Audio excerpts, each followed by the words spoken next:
السلام علیکم ورحمۃ اللہ وبرکاتہ۔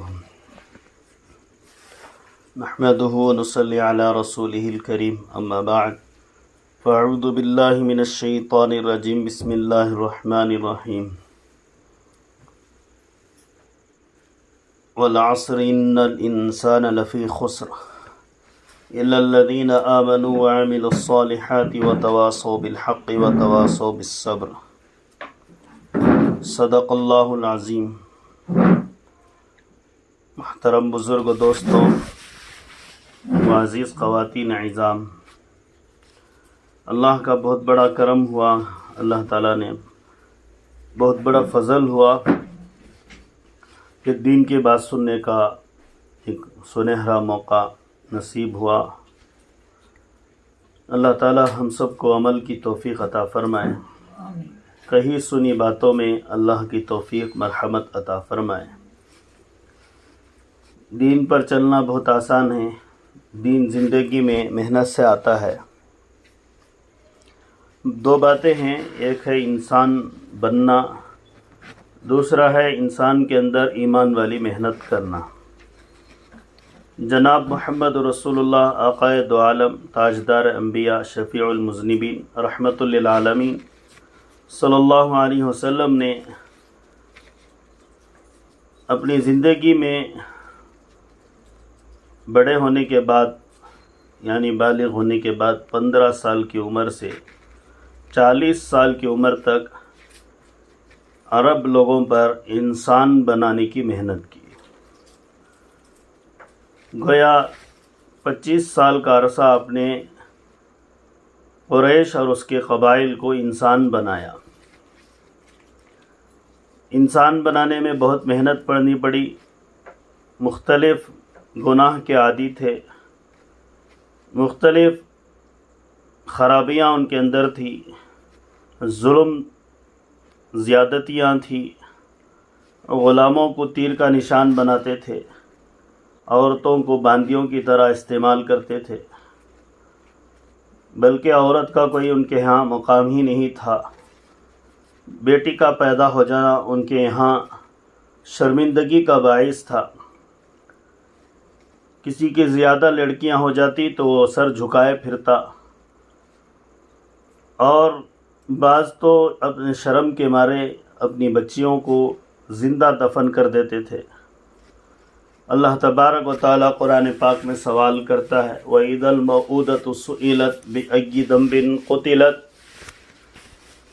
وہ زندہ درگور بچیاں جو زندہ دفن کر دی گئی، کل قیامت کے دن پوچھیں گی کہ کس گناہ کی وجہ سے مجھے مار دیا گیا۔ گناہ کوئی نہیں تھا ان کا، قصور کوئی نہیں تھا، بس کہ قصور یہی تھا کہ وہ عورت ذات میں پیدا ہونا۔ اور دنیا کے دوسرے طبقات میں بھی عورت ذات کی کوئی جو ہے اہمیت نہیں تھی۔ یہ ہندوؤں میں جو ہے یہ رواج تھا کہ جس عورت کا شوہر مر جائے اس کو زندہ اس کی چتا کے ساتھ جلا دیا جاتا تھا، اور عیسائی طبقے میں جس کا شوہر مر جائے اس کو ایک بند کمرے میں رکھ دیا جاتا، زندگی کا سامان صرف کھانے اور پینے کا سامان دیا جاتا، وہ بھی پوری طرح نہیں کہ اسی میں وہ گھٹ گھٹ کر مر جایا کرتی تھی۔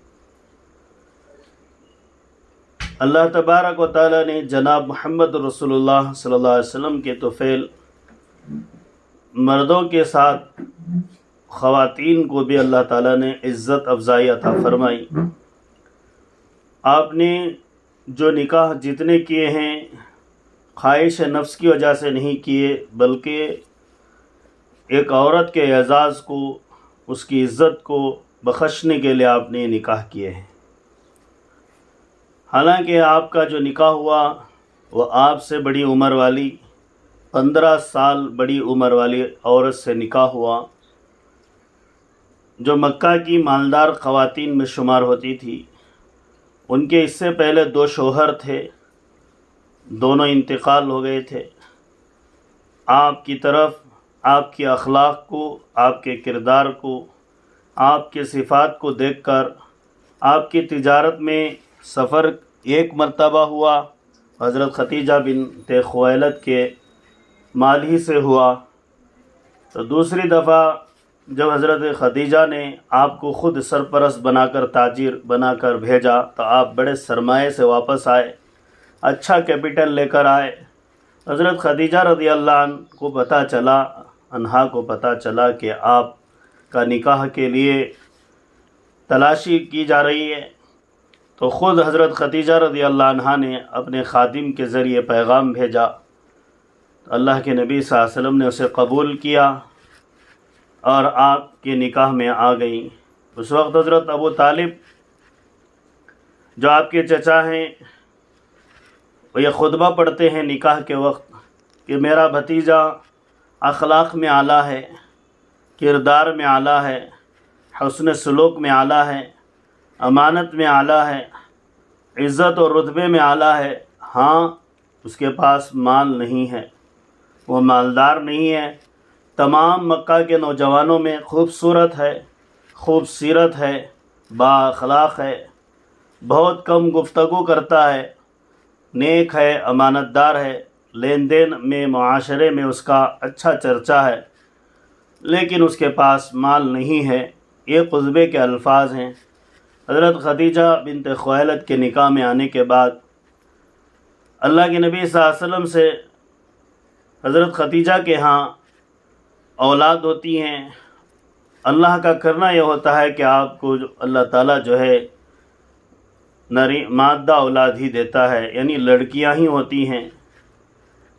بڑی بیٹی حضرت زینب، پھر ام کلثوم،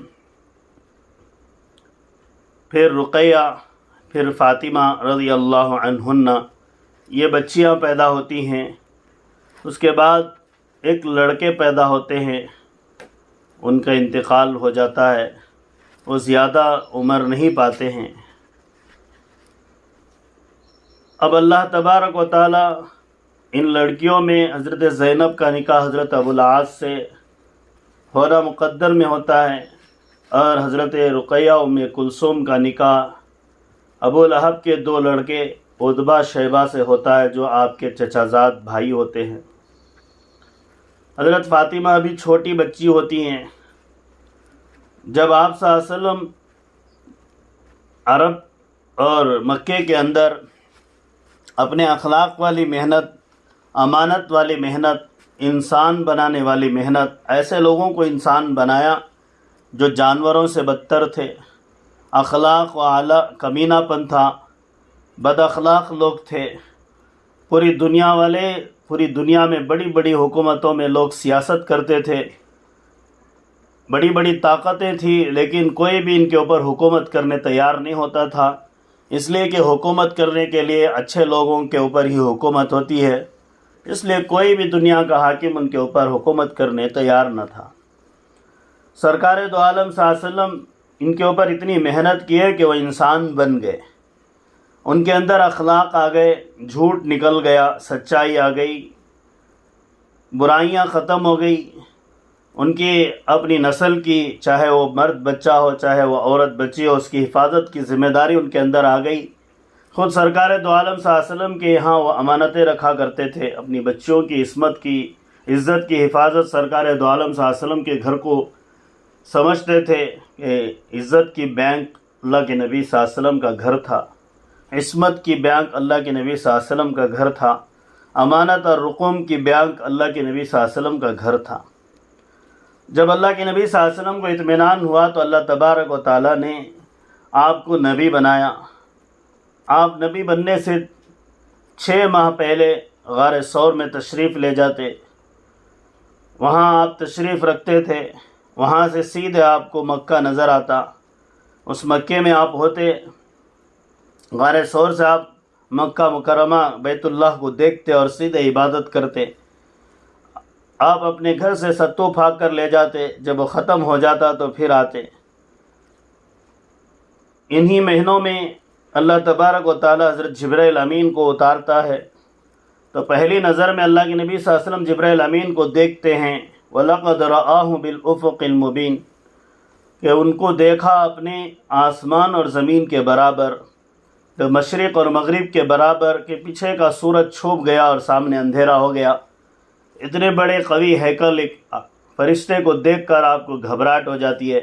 پھر وہ فرشتہ چھوٹا ہوتے ہوتے آپ کے پاس آتا ہے اور آپ کو کہتا ہے کہ آپ کو پڑھنا ہے، اللہ کے نام سے پڑھنا ہے۔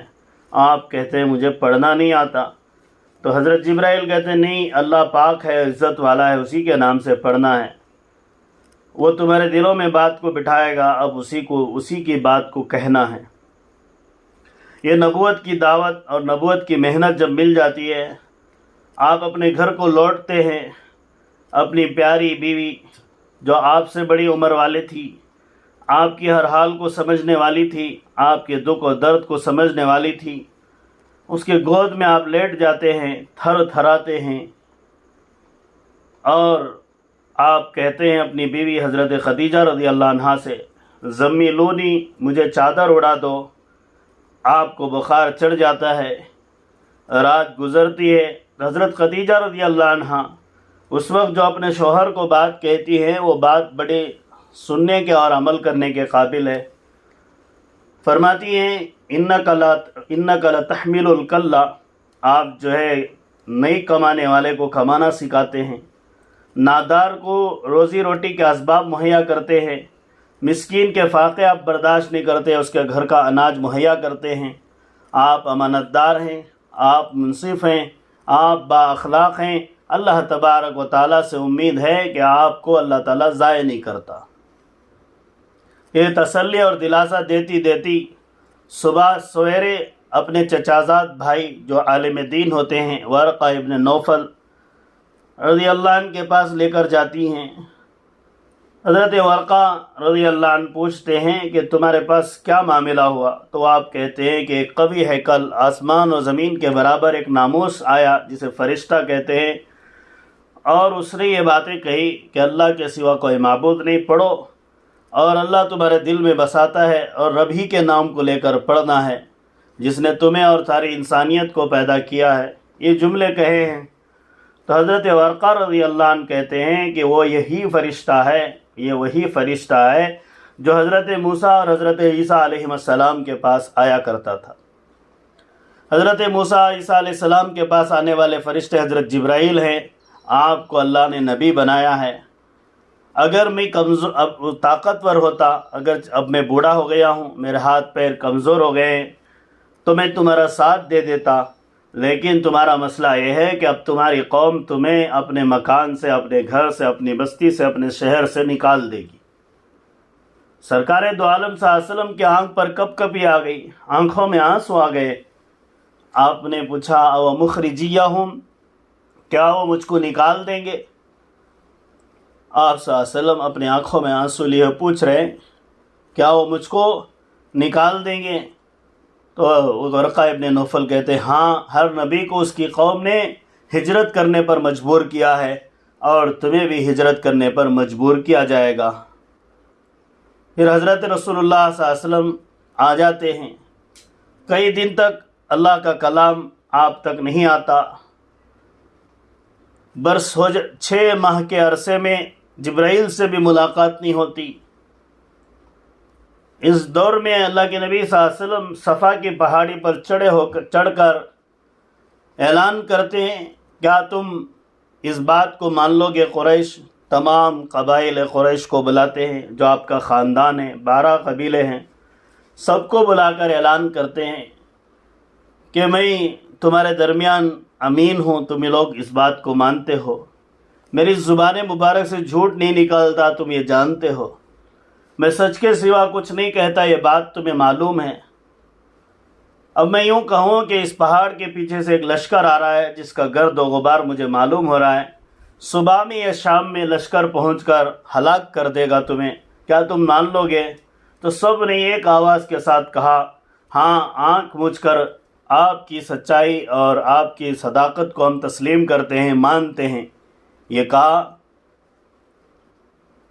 تو آپ صلی اللہ علیہ وسلم نے دیکھا کہ موقع قبولیت کا ہے، موقع جو ہے ماننے کا ہے، تو آپ نے ان سے کہا کہ اللہ کا کلمہ پڑھ لو، یہ تمام بتوں کو چھوڑ دو، تفلحون، کامیاب ہو جاؤ گے، لا الہ الا اللہ کہو کامیاب ہو جاؤ گے، تو سب جو ہے تانا کسنے لگے، کوئی مذاق کرنے لگا، کسی نے پتھر پھینک دی۔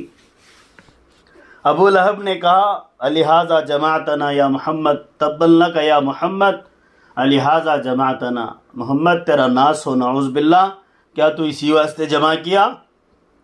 ہمارے معبودوں کو گلم گلوچ دینے کے لیے، ہمیں دور کرنے کے لیے جمع کیا۔ رسول اللہ صلی اللہ علیہ وسلم کو اللہ کا حکم تھا واعف عنہم واصفح، معاف کرو، چھوڑ دو، آپ خاموش رہ گئے۔ ابو لہب نکل گیا۔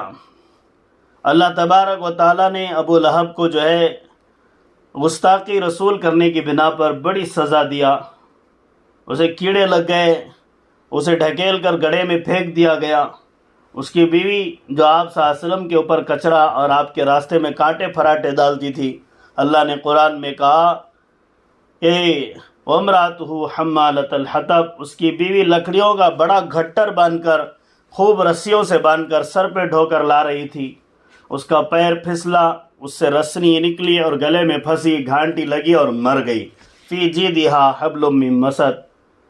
پھر ابو لہب کو اللہ نے کہا تبت یدا ابو لہب، ابو لہب کے ہی ناس ہو جائے، وہی بربادی کا مستحق ہے۔ لیکن اللہ کے نبی صلی اللہ علیہ وسلم کے دو بیٹیاں اس کے گھر میں تھی۔ ابو لہب آ کر اپنے بچوں سے کہتا ہے محمد کی دونوں بیٹیوں کو طلاق دے دو۔ وہ باپ پر کیا گزرے گی جس کی 2 بچیاں گھر میں آ جائیں۔ اب اتنی بڑی قربانی آقائے دو عالم صلی اللہ علیہ وسلم نے دی کہ اپنی 2 بچیاں گھر واپس آ گئیں۔ پہلے سے ایک بچی ہے۔ پھر حضرت زینب رضی اللہ عنہ کا بھی بڑا عجیب واقعہ ہے۔ سرکار دو عالم صلی اللہ علیہ وسلم جو ہے اس وقت کو گزارتے ہیں، گھر میں 3 بچیاں رکھ کر آپ امت کو دعوت دیتے ہیں، دل کو دلاسا دیتے ہیں۔ حضرت خدیجہ کہتی ہے میرا مال پورا آپ ہی کا ہے، سارے کا سارا مال خالی ہو جاتا ہے حضرت خدیجہ کا۔ سرکار دو عالم صلی اللہ علیہ وسلم کو اللہ تبارک و تعالیٰ کی دیدار اور آپ کی آیات، اللہ کا قرآن جو نازل ہونے کا انتظار تھا، وہ نازل ہوتا ہے 6 ماہ کے عرصے میں۔ اللہ کہتا ہے یا ایھا المزمل، اے چادر اوڑھ کر سونے والے، قم اللیل الا قلیلا، رات میں اٹھ جا تھوڑی دیر، میرے سے سرگوشی کر، تیرے درد کو بتا، تیرے دکھ کو بتا، کوئی تیرے درد دکھ کو سننے والا نہیں، میں سنوں گا۔ حضرت خدیجہ ایک نیک بخت خاتون تھی، محمد رسول اللہ صلی اللہ علیہ وسلم جیسا عظیم شوہر انہیں ملا تھا، تو ان کو دلاسا دینا تجربے کار عورت ہی کی بات تھی، تو انہوں نے تجربہ دیا اور اللہ تبارک و تعالیٰ نے دلاسا یہ دیا کہ تیرا درد و غم میں بھی سنوں گا، تیری شریک حیات نے تو سنا ہی ہے۔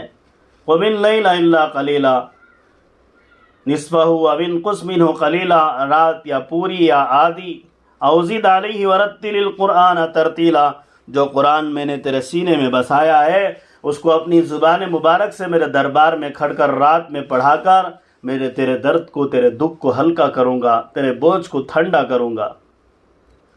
اللہ تبارک و تعالیٰ نے ہجرت کا حکم دیا۔ سرکار دو عالم صلی اللہ علیہ وسلم ہجرت کا موقع اللہ کے حکم کے منتظر تھے، صحابہ کو اجازت دے دی۔ کفار مشورہ کر رہے تھے کہ اللہ کے نبی صلی اللہ علیہ وسلم کو ہلاک کر دیا جائے یا وطن سے نکال دیا جائے۔ شیطان بار بار مشورہ دے رہا تھا کہ اگر دوسری جگہ چلے جائیں گے تو پھر یہی دعوت والا کام کریں گے، یہی دوسرے لوگوں پر محنت کر کے ہم پر چڑھائی کریں گے۔ کسی نے کہا کہ آپ کو ایک قتل کر دے، تو اس نے کہا ایک آدمی قتل کرے گا تو اس کو اس کے بدلے میں قتل ہونا پڑے گا۔ ابو جہل نے کہا کہ سارے کے سارے قبائل کے نوجوانوں کو اکٹھا کر کے ایک دم ہلہ بول دیا جائے۔ تو اللہ تبارک و تعالیٰ کو یہ بات ناپسند ہوئی۔ اللہ نے محمد صلی اللہ علیہ وسلم کو کہا کہ آج کی رات ہجرت کی ہے، کٹھن رات ہے۔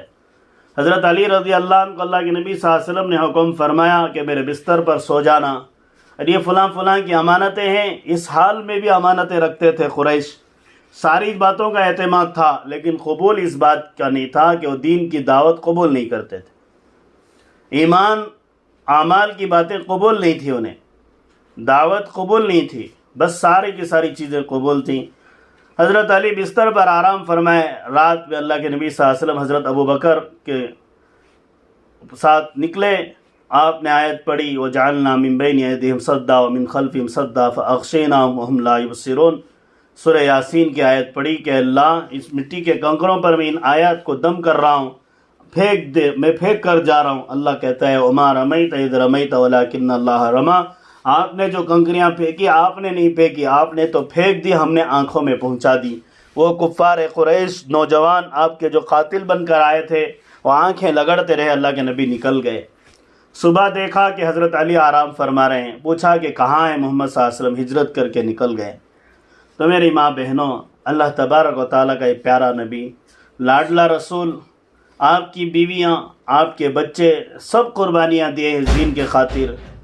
یہ دین ہمیں آسانی سے نہیں ملا ہے، محمد صلی اللہ علیہ وسلم کے سارے گھر والے ہمیں قربانیاں دے کر یہ دین ہمیں دیے ہیں۔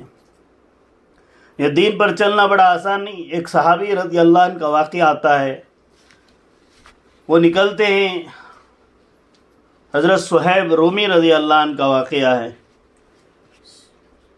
باہر نکلتے ہیں تو قریش کے لوگوں کو پتہ چل جاتا ہے کہ صہیب جا رہے ہیں، تو صہیب رومی رضی اللہ عنہ اپنے ترکش کو نکال کر سارے تیریں رکھ کر کہتے ہیں دیکھو مجھے اچھا نشانہ معلوم ہے، تم جتنے بھی آئے میرے تیروں سے ہلاک ہو جاؤ گے، بعد میں تلوار سے کام لوں گا، اس سے بہتر ہے کہ تم اور میں یہ مرنے مارنے کا معاملہ کریں، یہ نقصان کا معاملہ کریں، اس سے بہتر ہے کہ فلاں جگہ میرا مال ہے میں چھپا کر رکھا ہوں، وہ جا کر اٹھا لو، مکے میں فلاں جائیداد ہے وہ تمہارے ذمہ ہے تم لے لو، فلاں مکان ہے وہ تمہارے حق میں ہے لے لو، مجھے آزاد کر دو۔ تو نوجوان بات کو مان کر نکل جاتے ہیں۔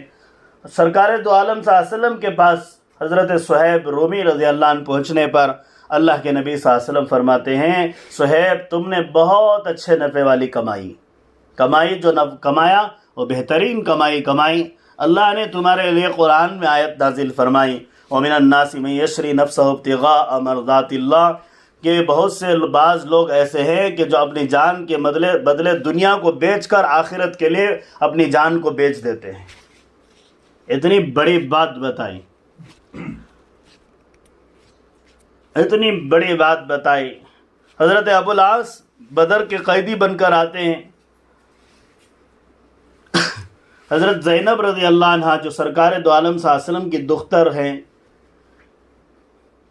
ان کے شوہر ہیں، ابو العاص کی قید میں حضرت زینب رضی اللہ عنہ اپنی ماں خدیجہ بنت خویلد کا ہار دے کر بھیجتی ہیں۔ ہار سونے کا نہیں، کھجور کی گٹلیوں سے بنا ہوا ہوتا ہے،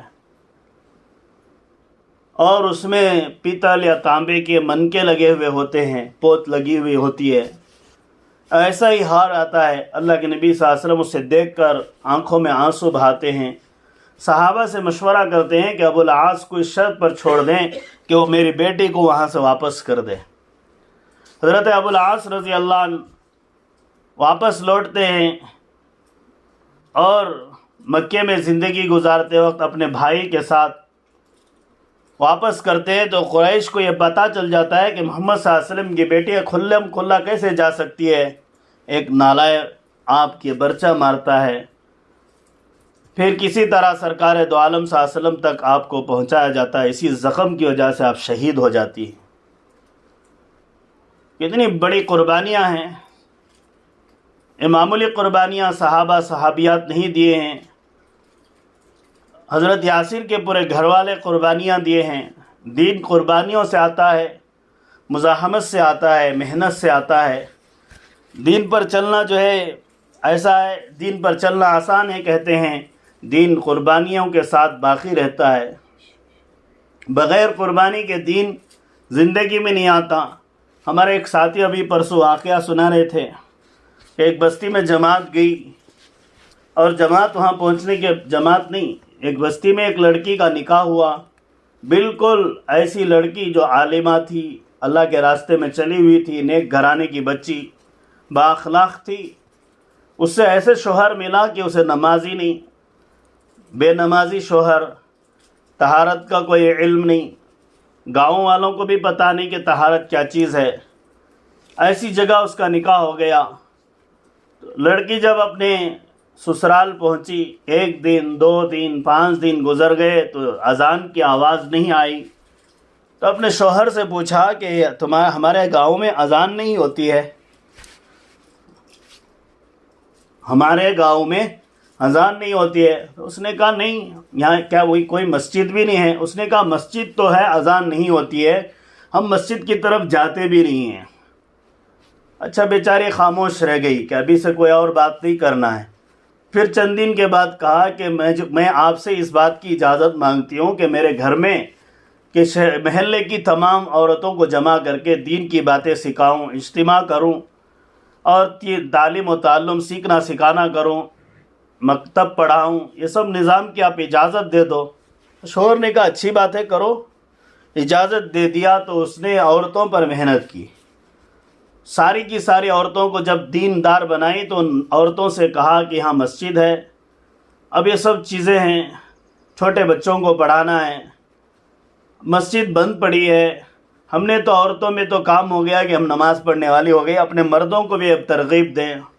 تو ساری کی ساری عورتیں اپنے گھروں میں پہنچی اور ترتیب سے شوہروں کو حکمت سے سمجھایا. تو سارے کے سارے شوہر بات پر بات مان لیے. مسجد کو کھولا گیا، پاک صاف کیا گیا، نماز کا اہتمام کیا گیا. پھر وہاں سے جماعتیں نکلی، عالم پیدا ہوئے. آج بتاتے ہیں کہ وہ ساری کی ساری بستی جو ہے دین کے ماحول سے بھری پڑی ہے. تو معلوم یہ ہوا کہ ایک عورت سے بھی دین زندہ ہو سکتا ہے. مردوں ہی کی محنت ضروری نہیں، عورتوں کی بھی محنت نہایت ضروری ہے کہ اللہ تبارک و تعالیٰ ان سے بھی دین چلا سکتا ہے اور دین باقی رکھ سکتا ہے. اور دین کی محنت گھر بیٹھے بھی ہو سکتی ہے کہ مستورات پر محنت ہوگی تو مستورات گھروں میں پہنچیں گی، وہ اپنے مردوں پر محنت کریں گی. ہمیں یہ خوف ہوتا ہے کہ 4 مہینے اگر ہمارے شوہر چلے جائیں تو گھر کا نظام کیسا چلے. ہم نے تو بارہا دیکھا ہے کہ اپنے بچوں کو، اپنے شوہروں کو غیر ملک کو بھیج دیتے ہیں کمانے کے لیے. 2 سال 3 سال 5 سال کا وقت وہاں بغیر بیوی کے اور بغیر اولاد کے، بغیر رشتہ داروں کے گزارتے ہیں. ہم صرف اسے آج کل تو موبائل میں دیکھ لیتے ہیں، ایک زمانہ تھا موبائل میں بھی نہیں دیکھ سکتے تھے. بن دیکھے صرف آواز سن کر اطمینان کر لیتے ہیں کہ ہمارا شوہر یا ہمارا بچہ یا ہمارے والد باحیات ہیں اور کما رہے ہیں. مہینے میں کمائی کا جو ذخیرہ ان کی طرف سے آتا ہے دل اطمینان کر لیتا تھا. کیا ہمیں اللہ کے راستے میں بھیجنے میں کیوں بے چینی ہوتی ہے؟ دنیا ایک حرص کی جگہ ہے، اس پر ہم اطمینان کرتے ہیں. آخرت تو اس سے بھی زیادہ بڑی ہے. اللہ قرآن میں کہتا ہے آخرت پاک صاف جگہ ہے، جنت چٹیل میدان ہے. اس راستے کی محنت میں اگر حدیث میں آتا ہے من انفق فی سبیل اللہ بدرہم فلہ اجر 700 درہم، جس نے اللہ کے راستے میں 1 درہم 1 روپیہ خرچ کیا اسے 700 روپے خرچ کرنے کا اجر ملتا ہے. اور قرآن میں تو یہ ہے کہ واللہ یضاعف لمن یشاء، اللہ اجر میں اضافہ کرتا ہے.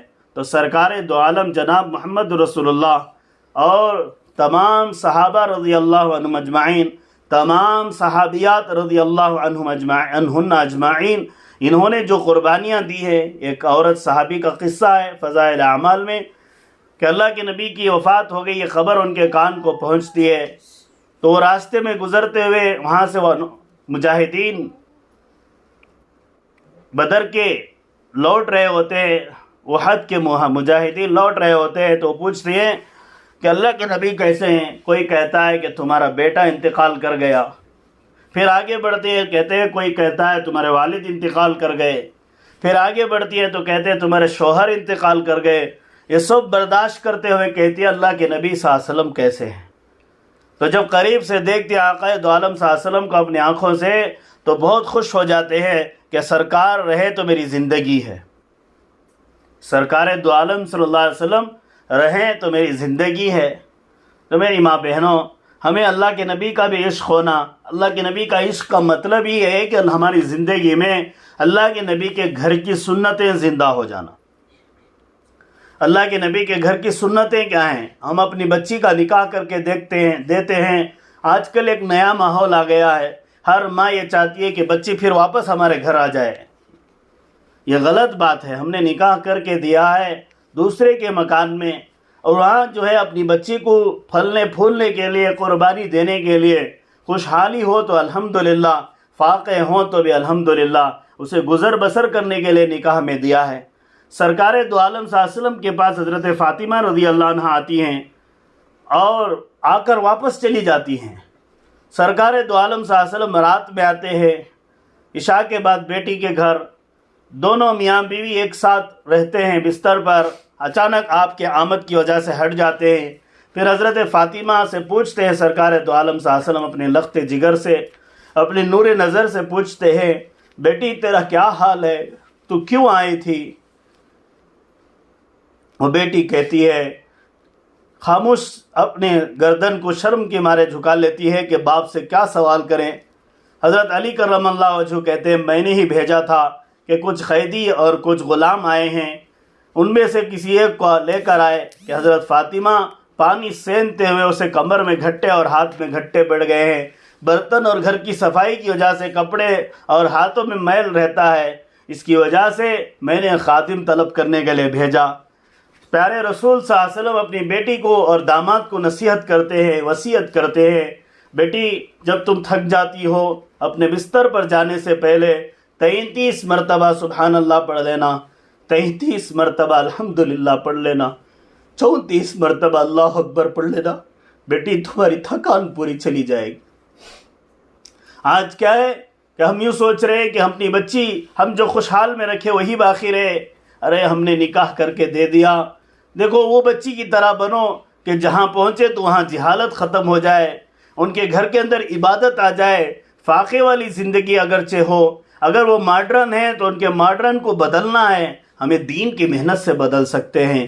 حضرت علی کے گھر کو سجایا حضرت فاطمہ رضی اللہ عنہ، وفات تک بھی سجایا۔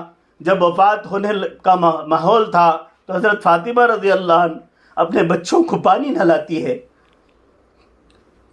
اپنے شوہر کے لیے کھانا بناتی ہے، آٹا گون کے رکھتی ہے، اور اتنا سب ہونے کے بعد بخار سے جسم کب کپاتا ہوتا ہے، جب نزا کا عالم شروع ہوتا ہے تو حضرت علی سے کہتی ہیں، میں نے اپنے بچوں کو سجا دیا، تمہارا انتظام کر دیا، میں اب اللہ کے راہ میں جانے والی ہوں، میرے جنازے میں زیادہ مرد نہیں ہونا، رات کے وقت میں نکالنا۔ اور تو یہ تین ہی رہتے ہیں۔ تو حضرت ابو دردہ رضی اللہ عنہ کو ساتھ جب پتہ چلتا ہے تو آتے ہیں۔ حضرت ابو دردہ قبر میں رکھتے وقت کہتے ہیں، اے خبر، یہ محمد صلی اللہ علیہ وسلم کی لخت جگر ہے، تو اس کے ساتھ اچھا سلوک کرنا۔ وہ خبر سے آواز آتی ہے، ابو دردہ، اس میں جو آئے وہ اپنے اعمال کے ساتھ آنا ہے، اس میں کسی کی سفارش نہیں چلتی ہے۔ اگر ہم اپنی بچی کو محمد صلی اللہ علیہ وسلم کی بچی کی طرح بنائیں گے، ہم اپنے اولاد کو حضرت حسن اور حسین کی طرح تربیت دیں گے، ہمیں پورا خاندان کا قربان ہو جانا اللہ کے نبی کا اللہ کو منظور تھا، لیکن دین کا مٹ جانا اللہ کے نبی کو منظور نہیں تھا۔ کربلا کے میدان میں تمام کے تمام اللہ خاندان، اللہ کے نبی کا خاندان، حضرت حسین رضی اللہ عنہ کے آل اولاد کو مسلمانوں نے خود مار ڈالا، شہید کر دیا، لیکن اللہ تعالیٰ نے اسے تو پسند کیا لیکن دین کا مٹنا پسند نہیں کیا۔ اتنی بڑی قربانیاں لی ہیں، آپ کی گھر کی مستورات تک کی قربانیاں ہیں، آپ کے حضرت رسول اللہ صلی اللہ علیہ وسلم کا خاندان اور حضرت ابو بکر عمر رضی اللہ عنہ کا خاندان اور سارے کے سارے صحابہ، یہ ساری اتنی جو قربانیاں دی ہیں، یہ فاقے جو برداشت کیے ہیں ہمارے اندر شریعت آنے کے لیے، نکاح اور نکاح کے بعد کی بھی تربیتیں ہیں کہ بیٹی کا حال اس کی زندگی بنانے کے لیے ہوتا ہے، صبر اور تلقین کے ساتھ ہوتا ہے، ایمان کی دعوت کے ساتھ ہوتا ہے۔ میں نے آیتیں پڑھی آپ کے سامنے، زمانے کی قسم اللہ کھاتا ہے، اور زمانے میں رہنے والے انسان اگر دین پر چلتے ہیں، اعمال پر چلتے ہیں، ایمان پر باقی رہتے ہیں تو کامیاب، ورنہ ناکام ہیں۔ اللہ دو باتوں کی نصیحت کرتا ہے، وتواصوا بالحق، سچائی پر جمے رہو اور غلط باتوں کی طرف جو ہے اشاعت مت کرو، پھیلاؤ نہیں، اس کی دعوت مت دو، جھوٹ کو ختم کر دو، زبانی حفاظت کرو،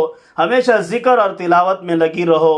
جتنی قرآن کو پڑھو گے اتنا اجر ملے گا، جتنے گناہ کرو گے ٹی وی دیکھ کر یا وہ سیریلیں، آج کل ایسے ایسے سیریل آئے ہیں جو دیکھنے سے پتہ چلتا ہے یا سننے سے پتہ چلتا ہے کہ گھر ٹوٹ جاتے ہیں، زندگیاں تباہ ہو جاتی ہیں۔ یہ یہودیوں نے یہ کفار نے یہ سازشیں کر رکھی ہیں کہ ہمارے گھر اور خود ان کے اپنے گھر برباد ہو جائیں۔ اللہ تعالیٰ نہ کرے کسی کا گھر برباد، ایمان سے، اعمال سے، اخلاق سے، کردار سے نبی کے گھر کی طرح آباد رہے مسلمانوں کے گھر۔ میری ماں بہنوں، اپنی زندگی کو بناؤ، فاطمہ کی طرح بناؤ۔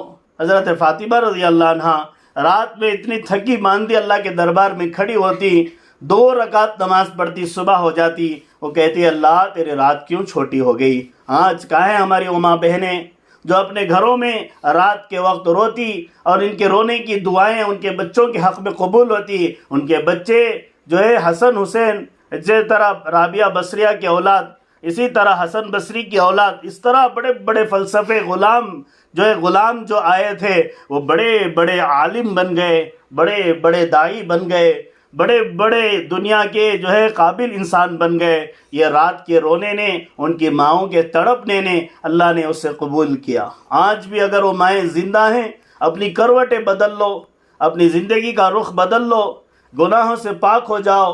ہمیں سب سے بڑی لابی یہ ہے کہ ہاتھ میں ہمیں یہود نے یہ سازش کر کے، یا دہریہ نے یہ سازش کر کے، کفار نے یہ سازش کر کے ہمارے ہاتھ میں ہلو بولنے والی چیز موبائل دے دی ہے۔ اس میں ساری دنیا کی خرافاتیں داخل کر دی ہیں۔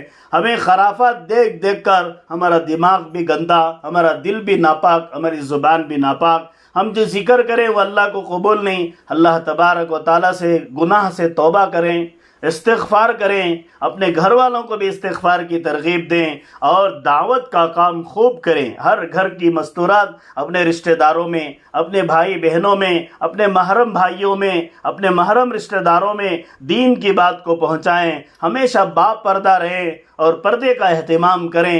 اللہ تعالیٰ جو خاتون پردے سے رہتی ہے، اللہ تعالیٰ اسے نور سے منور کرتا ہے، دنیا میں بھی نور دیتا ہے، قبر میں بھی اسے نور دیتا ہے، اور جنت میں تو اس کے نور کو 70,000 گنا اضافہ کر دیتا ہے۔ اتنی بڑی فضیلتیں اللہ نے رکھی ہے، اور جنت میں وہ جو ہے حوروں کی بات ملکہ یعنی مہارانی بن کر وہاں اللہ تعالیٰ اتنا بڑا اعزاز دیتا ہے۔ ان کا حکم چلتا ہے، حوریں ان کے حکم سے خدمت کرتی ہیں، ان کے حکم سے جو ہے محلات کو سجاتی ہے، ان کے حکم سے دسترخوان کو سجاتی ہیں۔ تو بتاؤ کتنا بڑا اعزاز اللہ نے ہمیں دیا ہے۔ وَلَكُمْ فِيهَا مَا تَشْتَهِي أَنفُسُكُمْ وَلَكُمْ فِيهَا مَا تَدَّعُونَ، تمہارے من مانی دل چاہے من چاہے چیزیں ملے گی، یہ جنت میں ملے گی۔ یہ دنیا عبادت کی جگہ ہے، خدا کو راضی کرنے کی جگہ ہے، اور خدا راضی ہو جائے تو سب کچھ مل جائے۔ تشکیل فرما لے۔